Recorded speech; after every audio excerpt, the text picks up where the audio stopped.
এক নিমিষে দেখে নেব হাতের শুভ চিহ্ন। এই আমাদের আয়ু রেখা, এ শিরোরেখা, এ হৃদয় রেখা, এই আমাদের ভাগ্য রেখা, এই আমাদের রবি রেখা। তাহলে এই রেখাগুলো আমাদের থাকলো, এগুলো সবারই হাতে থাকে প্রায়, কিন্তু শুভ চিহ্ন যা পরবর্তীকালে হাঁটতে হাঁটতে জীবনে হয়। তা প্রথম সবথেকে শুভ চিহ্ন না বৃহস্পতিতে ক্রস চিহ্ন, বৃহস্পতিতে চতুষ্কোণ চিহ্ন। ক্রস, চতুষ্কোণ, বৃহস্পতি শ্রেষ্ঠ চিহ্ন। অনেকের এই ত্রিভুজ চিহ্ন তৈরি হয় অনেক সময় শনিস্থানে, এটা শনিস্থান। রবি স্থানে অনেক সময় অনেকের স্টার চিহ্ন তৈরি হতে পারে, বা অনেকের পতাকা চিহ্ন রবি স্থানে দেখা যায়। কারো কারো এইভাবে রবি রেখার সঙ্গে স্কোয়ার তৈরি হয়, এগুলো শুভ চিহ্ন। বুধের স্থানে এই ধরনের আড়ি আড়ি চিহ্ন থাকা খুবই শুভ চিহ্ন। আর এই হচ্ছে মঙ্গল স্থান। মঙ্গল স্থান নিট অ্যান্ড ক্লিন হওয়া ভালো।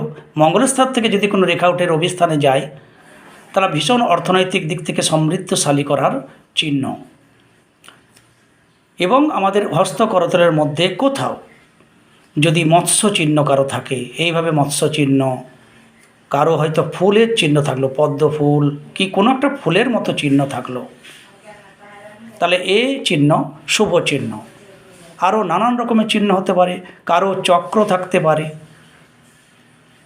কারো হয়তো গদা থাকতে পারে। তাহলে এই গদা, শঙ্খ, চক্র, গদা, পদ্ম এই ধরনের চিহ্ন থাকতে পারে, শুভ চিহ্ন। এই ভাগ্যরেখা কোথাও রেখেছে, ভাগ্যরেখার সঙ্গে যদি কোথাও চতুষ্কোণ তৈরি হয়, সেই সময় তো গোল্ডেন টাইম যায়। হাতে এই ধরনের রেখার সঙ্গে আড়ি আড়ি একটা রেখা তৈরি হলো, যেটাকে মিস্টেরিয়াস ক্রস বলা হলো। খুব দুর্লভ চিহ্ন, খুব কম হাতে দেখা যায়। এই মিস্টেরিয়াস ক্রস তাহলে দৈব ধন লাভ হয়, আধ্যাত্মিক দৃষ্টি সম্পন্ন হয়। তার 10-20 বৎসর আগে থেকে তার ভাবনা, প্ল্যান, চিন্তা ভাবনা তার মধ্যে থাকে। এই আয়ুরেখার পাশে অনেক সময় দেখবেন ছোট কি বড় অনেকের এরকম ধরনের রেখা থাকে, তাকে বলে মার্শাল রেখা। এও খুব শুভ চিহ্ন। মানুষের দৃঢ়তা বৃদ্ধি পায়, বিপদ আপদ থেকে অনেক সময় এ ত্রাণ করে, এই ধরনের শুভ চিহ্ন। এই আমাদের মণিমন্ধে অনেক সময় দেখবেন এইভাবে অনেকের মৎস্য পুচ্ছের পণ্য মতো চিহ্ন থাকে, বা ট্রায়াঙ্গেলের মতো। এই লটারি ফাটকাপ্রাপ্ত পরধন প্রাপ্তি এবং আধ্যাত্মিক উন্নতি ইত্যাদি এর সম্বন্ধে এর সুগুণ করা আছে। তাহলে নানা রকমের চিহ্ন আমাদের হাতে আস্তে আস্তে জীবনে চলতে চলতে ফুটে ওঠে। যে চিহ্নগুলো বললাম আমি সমস্তগুলো শুভ চিহ্ন। এই চিহ্ন এক দুটো চিহ্ন যদি আমাদের হাতের মধ্যে থাকে তাহলে ভালো, আরও বেশি থাকলে তা আমাদের জন্য আরও ভালো। যা আমাদের জ্যোতিষশাস্ত্রে পামিষ্টিতে সুন্দর করে বলা আছে। মিলিয়ে দেখুন আপনাদের মধ্যে কারো এই চিহ্নগুলো দু একটা আছে কিনা, বা পরিবারের মধ্যে কোনো কারো এই চিহ্ন আছে কিনা।